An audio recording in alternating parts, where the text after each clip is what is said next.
So, to start the conversation, do you just want to give us some general thoughts on the Voyager record and its significance? Absolutely. I'd be happy to. So for me personally, it's so special to me because my parents fell in love while they were working on it. So I have a lot of personal, very positive, joyful associations with it. But to zoom out a little bit, I think that, for those of us who look up at the night sky and can't help but wonder, is there anybody else out there? The idea, my mom would always say, it's like putting a note in a bottle and throwing it into the ocean. The idea that, for how many generations, even probably before we were a human, other non-human primates looking up at the stars and just trying to get a concept of where we are in the grandeur of everything. The idea that we've gotten to the point where we could not only get some of the first coordinates of where we are, our solar system, our galaxy, but get to the point where we have the ability to send a message out that we don't know if anyone will ever receive. We don't know if it will ever come across another civilization, or if another civilization could possibly even understand it, because there's just no way to know what else is out there. But that we were able to collect some of the best of us as a species from around the world and put that forth into the universe with the hope that sometime, maybe long after we're all gone, maybe long after our species is gone, somebody might come upon it and know that we were here once. Yeah. I understood that through like the research. I think that's so cool. Like I at first I didn't know what it like was in the beginning, but then I found this and I was like, oh my God, this is really interesting. It's a new perspective. I think it's absolutely amazing. And that like leads me to my next question. How was your mom involved with like the launch process and the entire design process? So my mom was the creative director of the record, what was on the record. So she led the team in choosing what music. I mean, it's so hard to pick. Think of like every culture in the world picking one song to represent, a billion people who have had thousands of years of music making just for one region, or one country or one tradition. And so she was in charge of finding that and making those decisions. And then also, deciding what else there would be. There would be, greetings in different languages. Well, why only human languages? And they had the good idea to also put greetings in whale languages. And my older brother, my half brother, Nick, is the voice that he was a little boy then. It was before I was born, but he was a little boy then. And his voice is the one that has the English greeting, which is hello from the children of Earth, which is like so sweet. But this, trying to figure out what to put on there and what would represent us in a way that was, the best of us and would represent all of us, not just the culture of the people who were, necessarily working at NASA or necessarily, from the United States, or that it would really be as close as we could get to a real representation of everyone. And then the other, there's also all these sort of quasi-medical things on there, like brain waves and heartbeat. And my mom volunteered to be the one whose brainwaves and heartbeat would be recorded. And my parents had just fallen in love, and so it was like, the excitement of that moment she talks about a lot in interviews. And so it was, it was I think a very, very big job with a lot of hard decisions about, to be just one person to represent so much of human history and so much culture. It could never be complete because there's so much beauty and art in the world. But they did a lot of research, and they thought really carefully about what would be the right way to represent us to anyone who might come upon these two spacecrafts.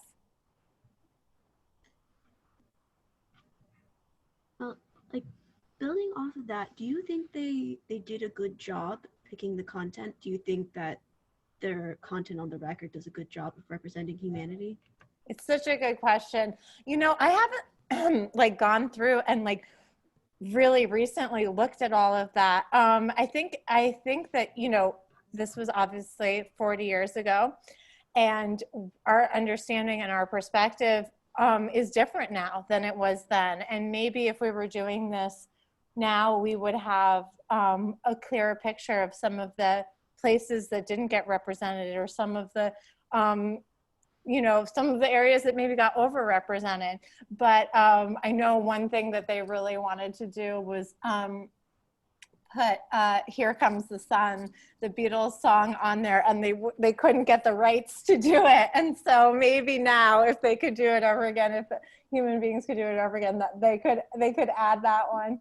But I think, you know, it's like when you watch a movie that takes place at another time, a period piece, you know, it's as much about the time when the movie's being made as it is about the time when the movie takes place. And I think it's like, you know, as much history and as much culture as you try to include, it's always going to also be from the vantage point of where you are. Yeah. Building on that point, like out of what was placed on the record, what do you think was like the most important aspect, or like the most unique one on like the record? Well, I really think, I mean, I sort of touched on this, but the inclusion of whale languages, I mean, it's so hard to not see, you know, again, it's like we all have these blinders on that we're seeing things from our position, and it's so hard not to see the world through the lens of what species you are. You know, that's like one of those things where it's really hard to get outside of that box. And I think the idea that they thought, you know what, there are other animals on this planet who communicate and who maybe we are not clever enough yet to be able to understand fully what they're saying. But, and this was something that my dad talked about a lot, and we would talk about how if we're out there trying to, with the hope of communicating with species from other planets, and we are not that good at communicating with other species on our own planet, shouldn't we start with, like, you know, a dolphin or something before we get our hopes up to talking to aliens? And so I think that really represents so much of that hope and possibility that we can get beyond our narrow view of things, even just, you know, as human beings. Mm-hmm.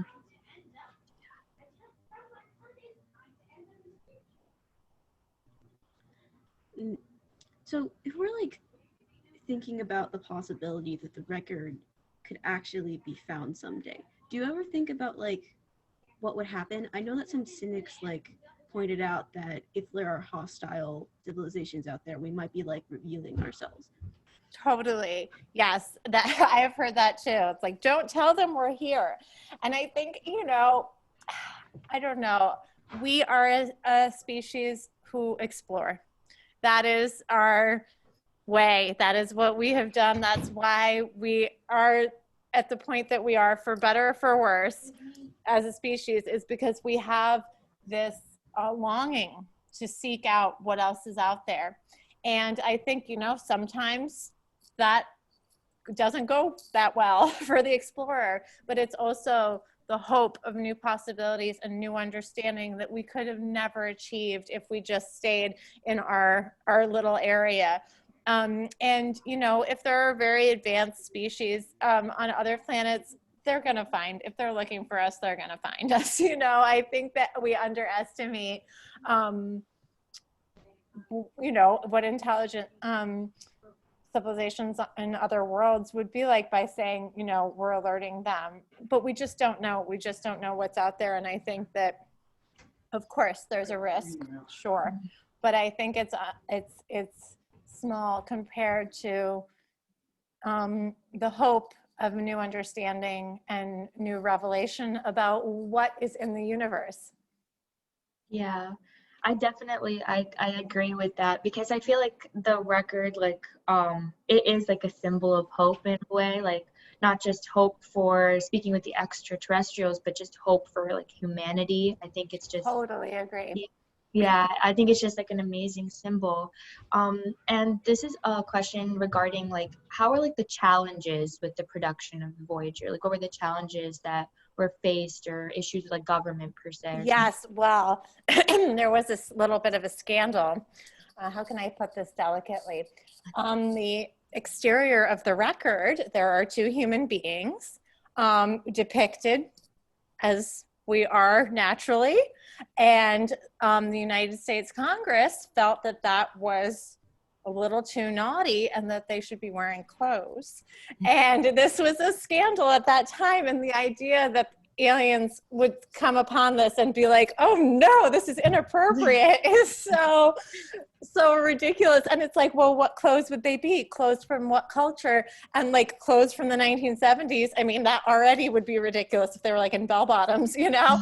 And I just think, you know, it was like that's again, it's like the narrowness of our own experience. And, you know, we all do this in different ways, but we think that what we believe, what we are worried about, what we are uncomfortable with is universal, but it's just specific to us. And so I know that there was some pushback on sending the images, and it's like, you know, engraven in a record. It's not like a photograph. And it just was like seemed like the approach was the scientific approach, and it was you know, and of course, you know, we all have, human beings, we all have our cultural norms and our discomforts, and we think that they are innate, but they're learned. And so I know that that was some drama at the time. Yeah. Speaking of controversy over the record's contents, what are your thoughts on the decision of your parents and the other people who worked with them to not include any negative aspects of Earth and humanity on the record? Yes, it's such a good question, right? We are so, I mean, then, now, throughout our history, we have so many shortcomings. We have war, we have so many unspeakable crimes that we commit against each other on this planet. And again, talking about with other species, you know, the things that we, if we were really looking at ourselves through a microscope to represent who we truly were, it would not be music and greetings. But I also think the decision to go, I mean, talking about the way it would be received by someone else, to put that out could be seen as a threat almost, but to put this out and say, this is who we want to be. It's like when you meet someone for the first time, you put your best foot forward, you know? And I think that that was the idea. And I think it's the right decision. This, you know, this is not just a mirror for us to look at ourselves and try to examine our shortcomings, which are countless, but this is a way to say, this is who we could be. These are the best aspects of us. And this is, if by the time this is found, if it's ever found, we are no longer here, this is who we want, this is how we want to be remembered, you know, this is who we hope to be. And I think that there's something, I think that's the right approach. I think that, you know, if any civilization comes and gets to know us, they'll see who we really are. But I think to send something out into the vastness and say, you know, these are our hopes and dreams, this is the best of us, is the right way to start a conversation. Yeah, I could see, I understand that part of the argument, yes. In your opinion, what do you think was like the greatest impact or accomplishment of the Golden Record? Well, I think that, you know, unless anybody finds it, let's just say from the perspective of right now, you know, it's the furthest thing from Earth that human beings have ever touched. And it has a shelf life of 1 billion years. And so imagine no one ever finds it. It just goes out into the nothingness forever. But we all have the experience of knowing that we're able to accomplish something at this scale, and that we are able to send a message out beyond our solar system. It's never been done before. And I think seeing ourselves on that scale, seeing how tiny we are, how small our planet is, and how vast the universe is, I think that's really good for us, because it's very easy down here on Earth to feel like our problems, our issues, our politics, our fears, our hopes are everything that there is. And I think seeing that the paradox of we are so small and in such a huge universe, but also that we were able to cleverly engineer something that will outlive us and will go further than we could possibly imagine going ourselves. That to me is very profound poetic insight into who we are as a species, as a planet.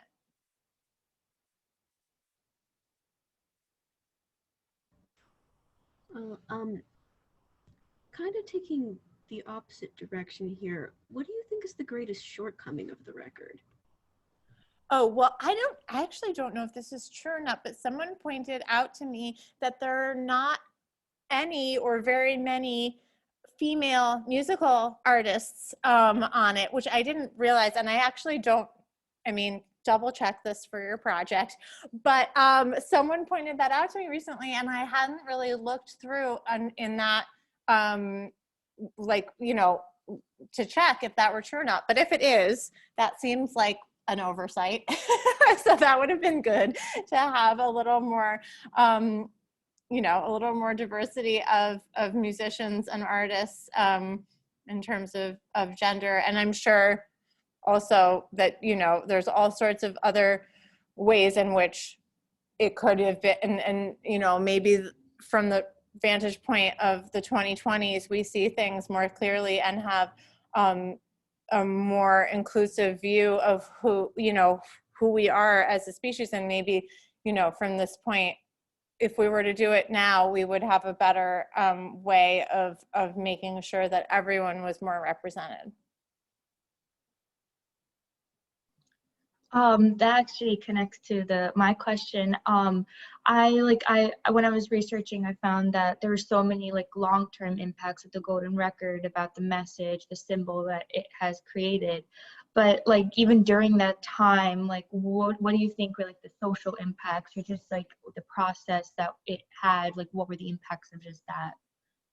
At the time in the 70s, and I think seeing ourselves, sometimes I hesitate to say any moment in history was more or less, troubled or impactful than others, because it seems like if you're there and you're in the midst of it, it's intense. But I think that, in a world where the Cold War is ongoing, where we see ourselves divided in all of these ways, that we still have these divisions, but they're just different, or slightly different, maybe not even dramatically different. But having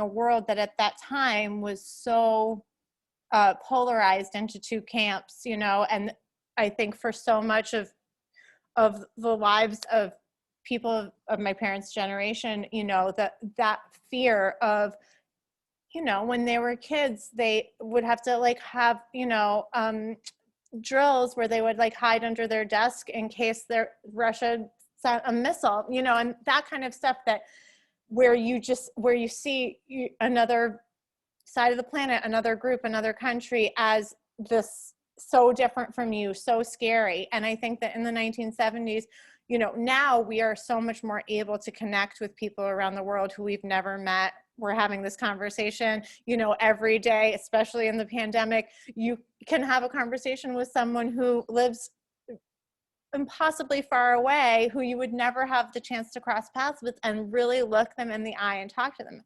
And at that time, that was not a possibility. And so I think the idea of having a cultural touchstone where the whole world could see themselves as part of a single planet, a single history, a single species, I think, I don't know, but I think that must have, I hope that it made it a little clearer that our divisions are arbitrary and insignificant in the grand scheme of things. And thinking about like our project and us like telling people about the record and all of this, what do you think is like the most important thing that other people should know about it?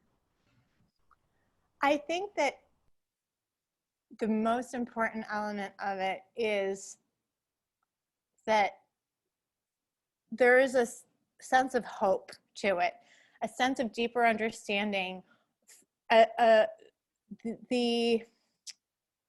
wish that we can connect to someone somewhere out there. We don't even know what or who they could possibly be, but we have this urge to have a connection and a deeper understanding. And through the scientific method, through science, through technology, you know, my mom always says, you can't lie your way to Mars, right? We had to figure out how to do this with science and with understanding. And it's this perfect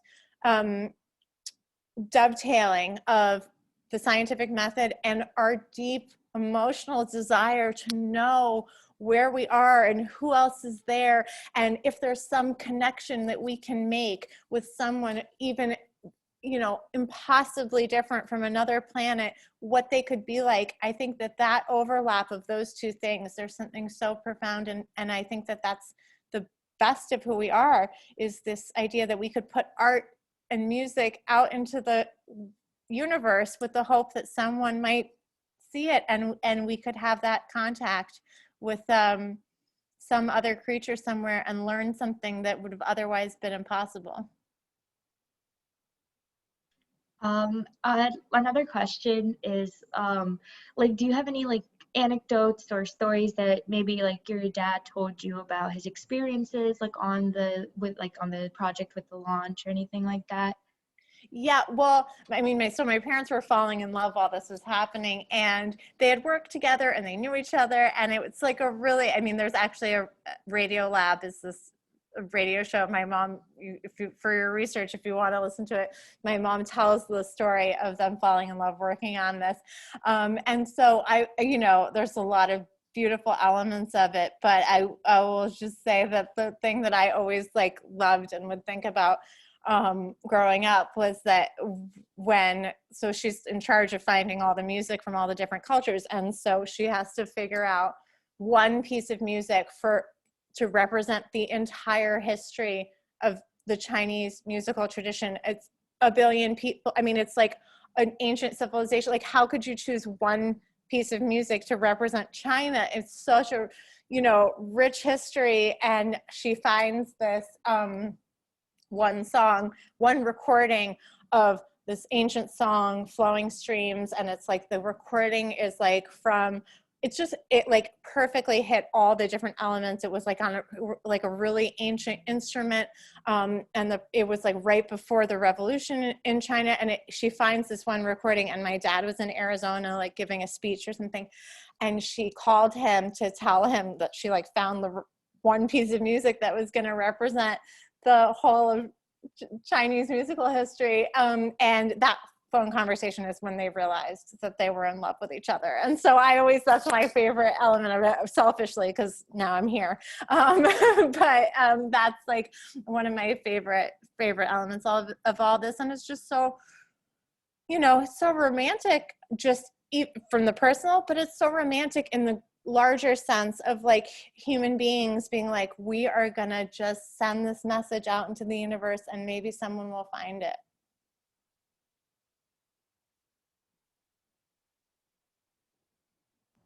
Well, we're kind of out of questions that we planned to ask. I don't know if there's anything else you'd like to add.